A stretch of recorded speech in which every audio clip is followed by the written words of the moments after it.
Neemuch collector Dinesh Jain का दिखा अलग अंदाज। लोकसभा निर्वाचन 2024 की निर्वाचन प्रक्रिया और व्यवस्था के संबंध में जन सामान्य से फेसबुक पर लाइव जुड़े, दिए प्रश्नों के उत्तर।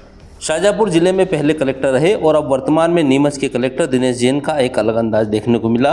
लोकसभा निर्वाचन 2024 के अंतर्गत वे जन सामान्य को जागरूक करने, उनकी जिज्ञासाओं का समाधान करने के लिए सीधे फेसबुक लाइव से जुड़े। उन्होंने नागरिकों के सवालों को सीधे जवाब दिए। साथ ही निर्वाचन प्रक्रिया की क्या क्या व्यवस्था की गई है, किस तरह से निर्वाचन संपन्न होगा और नागरिकों की क्या क्या समस्याएं हैं, उनका समाधान कैसे होगा का उन्होंने सीधे फेसबुक लाइव से जवाब दिया। शाजापुर जिले में कलेक्टर रहे दिनेश जैन यहाँ पर भी ऑनलाइन वीसी के माध्यम से लोगों से सीधे संवाद करते थे, जिसके चलते Guinness book of world record में नाम दर्ज होकर उन्हें ऑल इंडिया स्तर पर सम्मानित भी किया गया था। फेसबुक लाइव पर नागरिकों ने नीमच में उनसे क्या सवाल किए, उन्होंने क्या जवाब दिए और निर्वाचन प्रक्रिया के बारे में क्या समझाया, सीधा लाइव मालवा अभी तक पर आप देखिए। शहजाद खान की रिपोर्ट। तो जैसा कि सभी को आप सभी लोग ये जानते हैं, नीमच के सभी जो मतदाता हैं सभी को जिला प्रशासन की ओर से सबका बहुत बहुत स्वागत है इस फेसबुक लाइव प्रोग्राम में।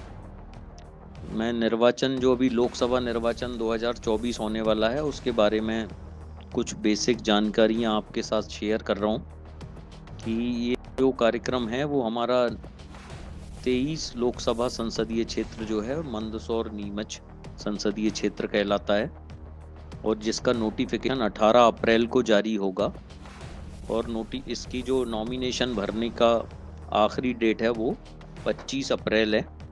26 अप्रैल को स्क्रूटनी होगी और 29 अप्रैल को नाम वापसी की अंतिम तिथि है और जो मतदान की तारीख है वो 13 मई है।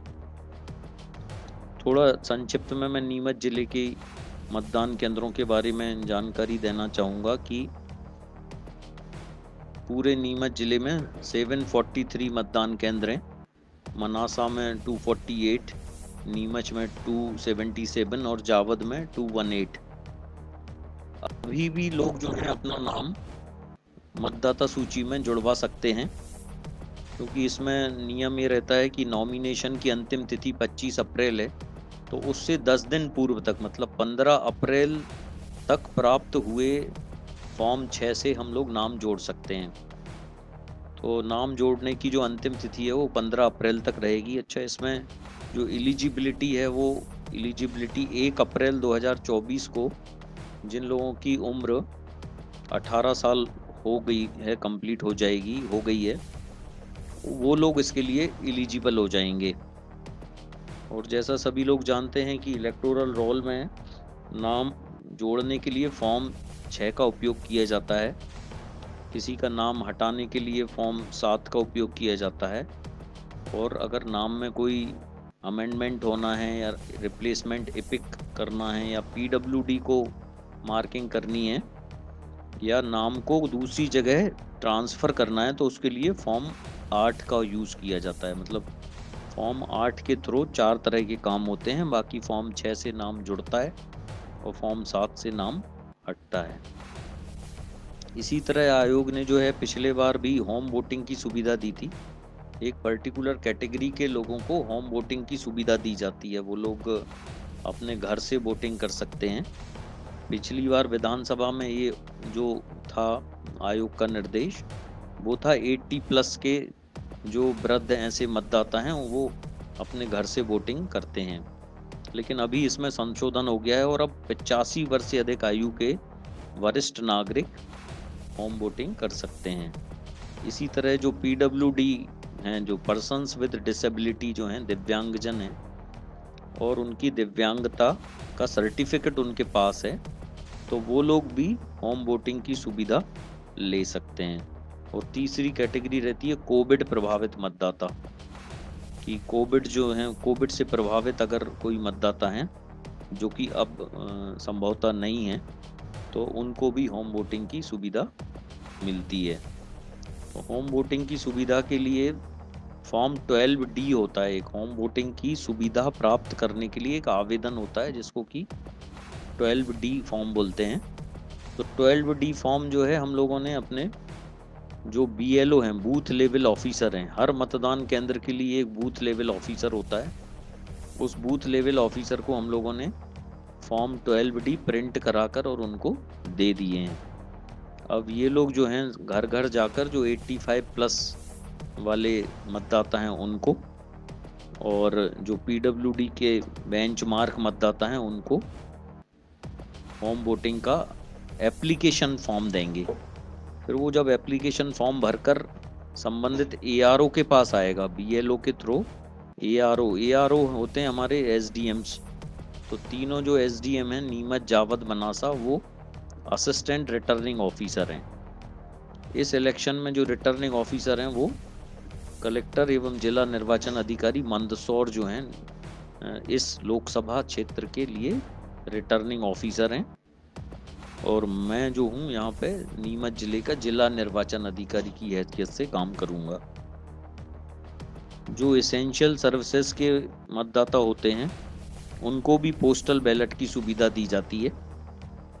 हमारे यहाँ जो राज्य शासन ने एसेंशियल सर्विसेज चुनाव आयोग के साथ बातचीत करके तय किया है, वो स्वास्थ्य विभाग के लोग एसेंशियल सर्विसेज में आते हैं, विद्युत विभाग के लोग एसेंशियल सर्विसेज में आते हैं, और इस बार मीडिया कर्मियों को जो प्राधिकार पत्र प्राप्त मीडिया पर्सन है, मतलब ऐसे मीडिया पर्सन जो कि अपने क्षेत्र को छोड़कर दूसरी जगह कवरेज करने के लिए जाते हैं, उनको जो प्राधिकार पत्र है वो CO ऑफिस भोपाल से जारी होगा। वो CO ऑफिस भोपाल से प्राप्त प्राधिकार पत्र के ऐसे जो पत्रकार साथी हैं उनको भी पोस्टल बैलेट की सुविधा प्राप्त होगी।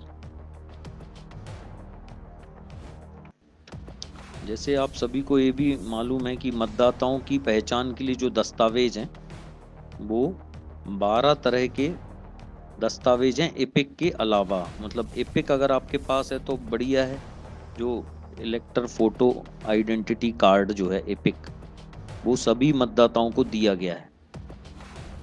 इसके अलावा आधार कार्ड, मनरेगा का जॉब कार्ड, बैंक डाकघर द्वारा जारी फोटोयुक्त पासबुक, श्रम मंत्रालय की योजना जारी स्वास्थ्य बीमा smart card, driving licence, PAN card, NPR के तहत RGI द्वारा जारी स्मार्ट कार्ड, पासपोर्ट, फोटो सहित पेंशन का दस्तावेज, या बैंकों वगैरह केंद्र या राज्य शासन की द्वारा कर्मचारियों को जारी किया गया फोटोयुक्त सेवा पहचान पत्र, या सांसद, विधायक या विधान परिषद सदस्य को जारी किए गए आधिकारिक पहचान पत्र, या फिर जो UDID कार्ड जारी किए जाते हैं सोशल जस्टिस डिपार्टमेंट के थ्रू, जो PWDs को जारी किए जाते हैं। तो इस तरह के अगर कार्ड वाले हैं तो उनको मतदाताओं की पहचान इनसे होती है।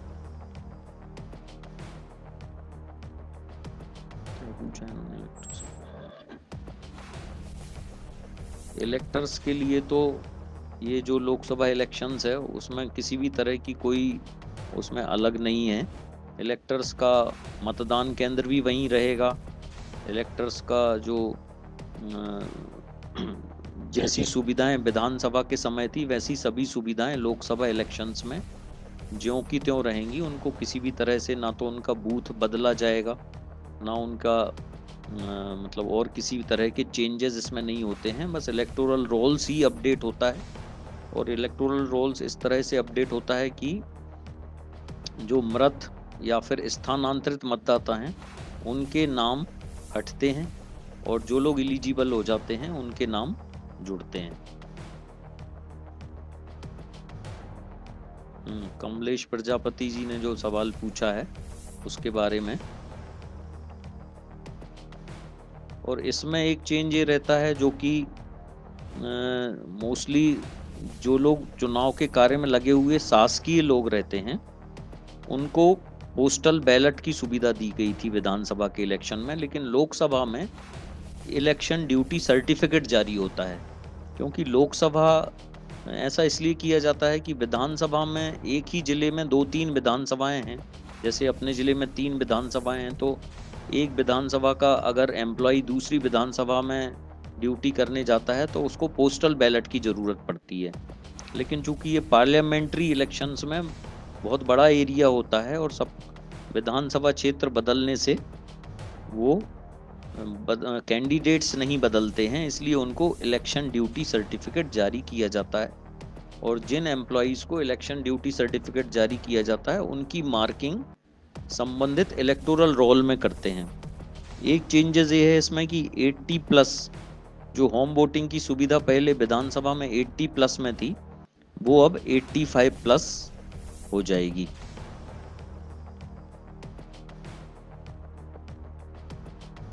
मनोज कुनेचा जी ने पूछा है कि टेंडर वोट कब और कैसे काउंट होता है। तो टेंडर वोट तो काउंट नहीं करते हैं, क्योंकि टेंडर वोट जो है, टेंडर वोट के बारे में मैं थोड़ी जानकारी ये देना चाहूँगा कि जब कोई व्यक्ति अपना वोट देने के लिए बूथ पर जाता है